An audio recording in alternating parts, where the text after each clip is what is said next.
Are you struggling to rank up? Do you finally want to reach Mythical Glory?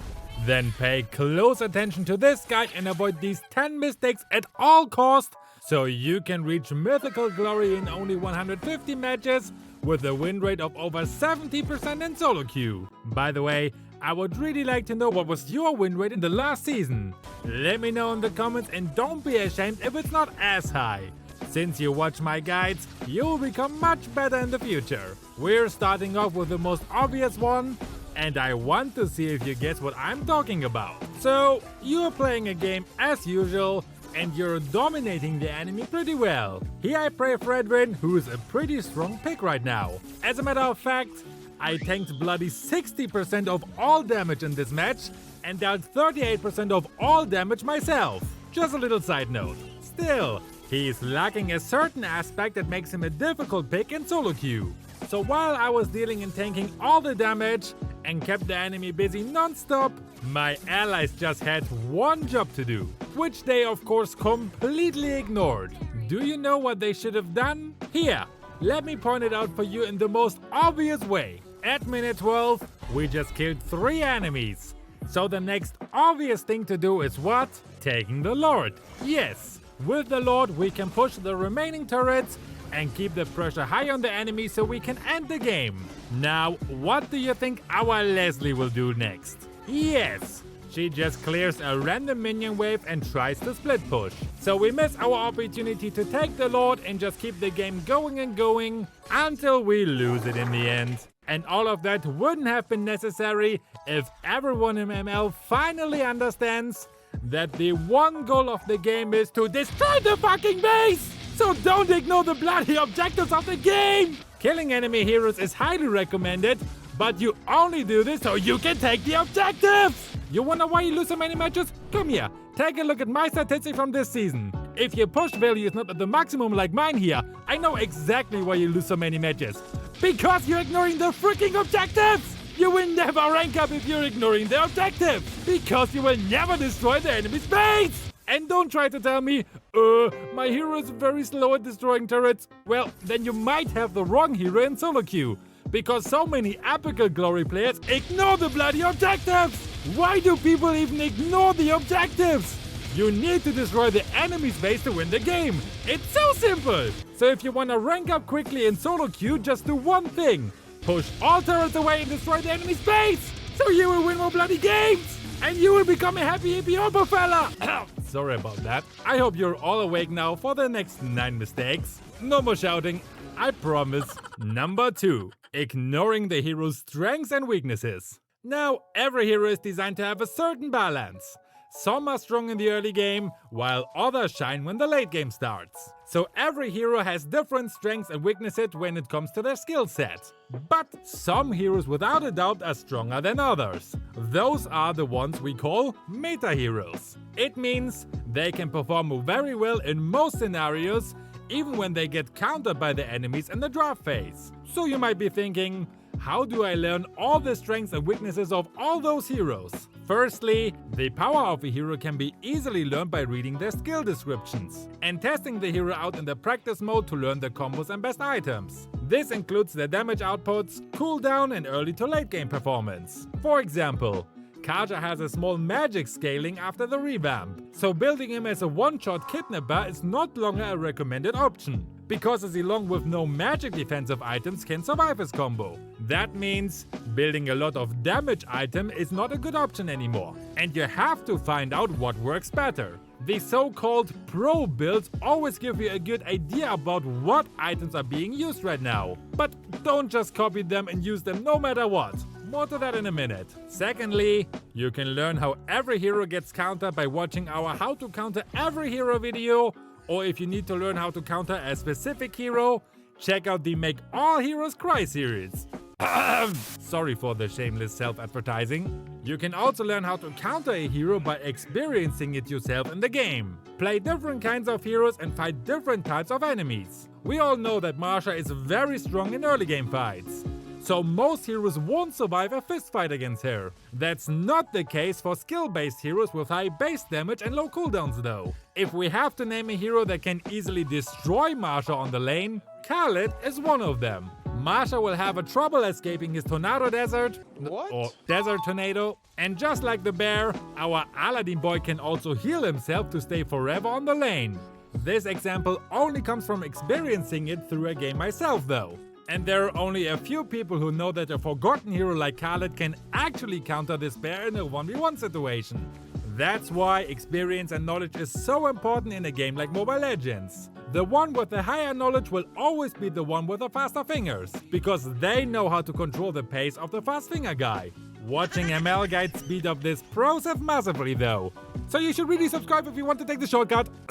That was the last self-appetizing, I swear to God. Number 3. Tilting over your teammates. Yeah, I know this sounds impossible to some people, especially when it comes from me after the first point of this video.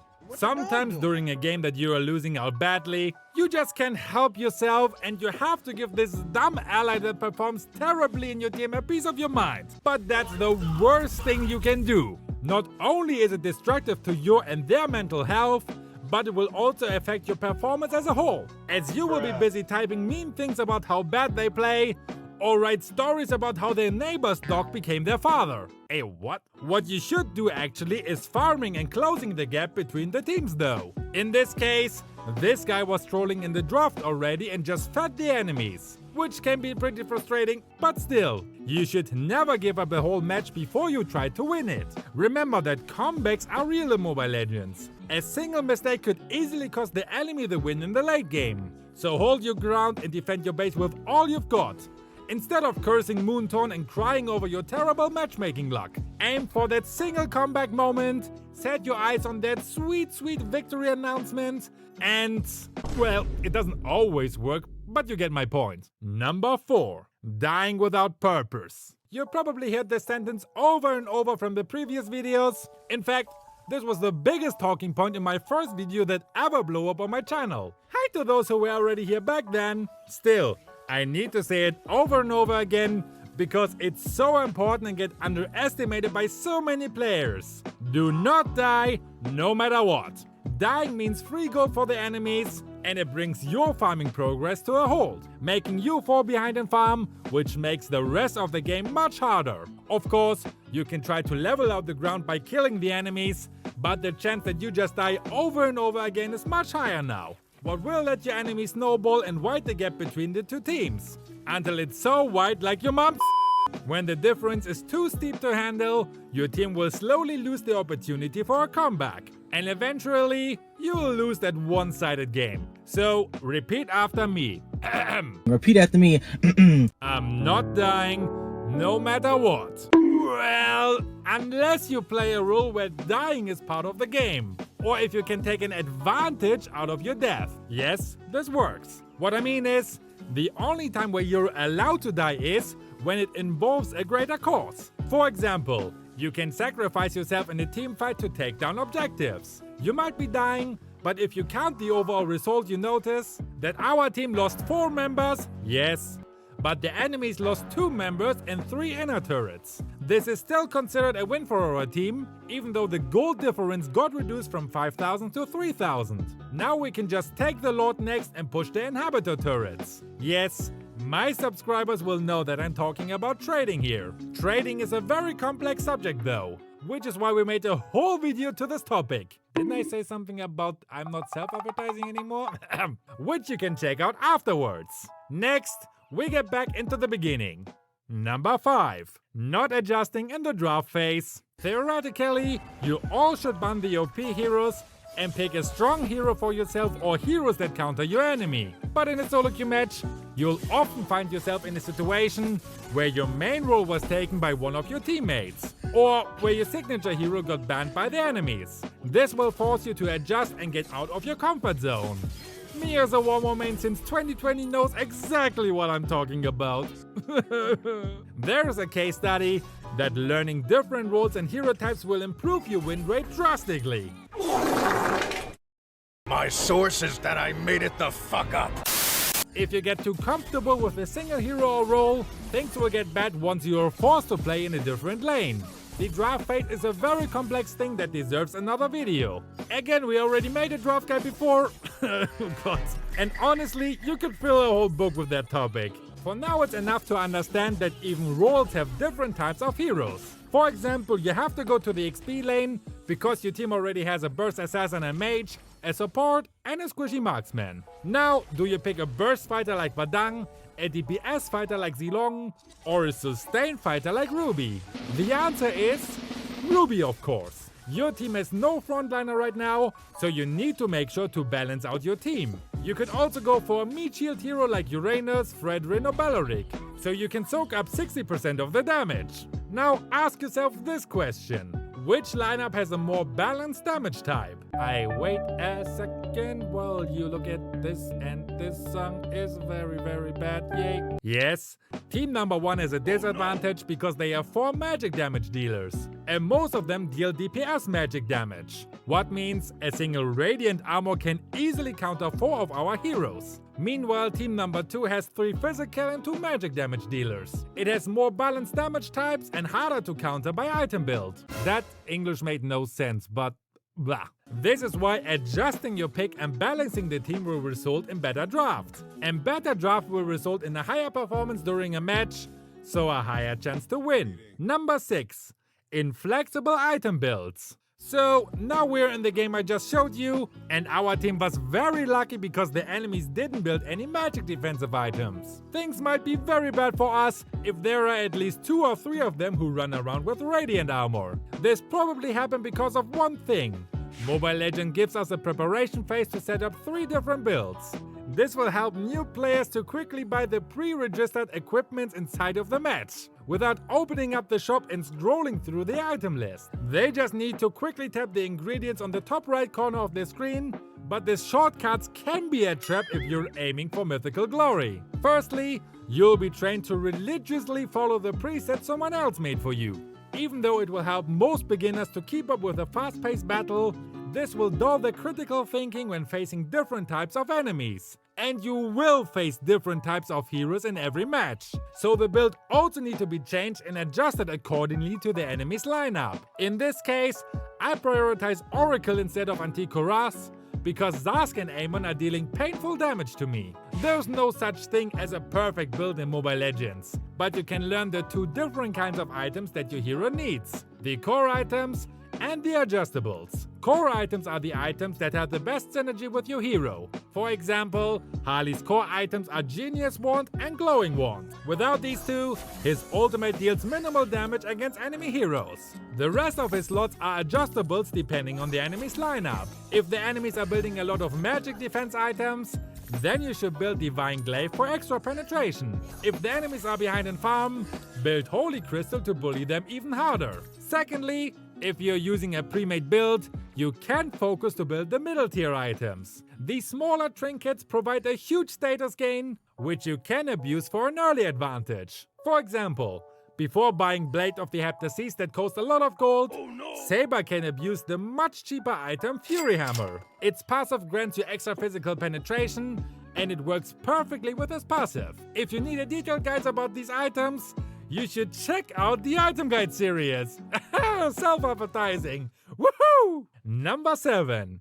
Playing on the losing streak. After 3 or 4 rounds of pain, humiliation and defeat, the stress and anger will start to build up and cloud your judgment. Your mood will go down the drain and you will play more aggressively, which leads to more mistakes and finally result in another loss. Forcing yourself to play while being mad is the worst thing you can do, because one lost match means you have to win 1 game to only get back where you were already. You'll start to get irritated at everything if things won't go your way, or worse, start blaming your current team for mistakes that were made by the previous. Start taking a break from the ranking hell and try to play a different mode, like arcade games, Brawl, Classic, or maybe some Magic Chest. Or just turn off the game altogether.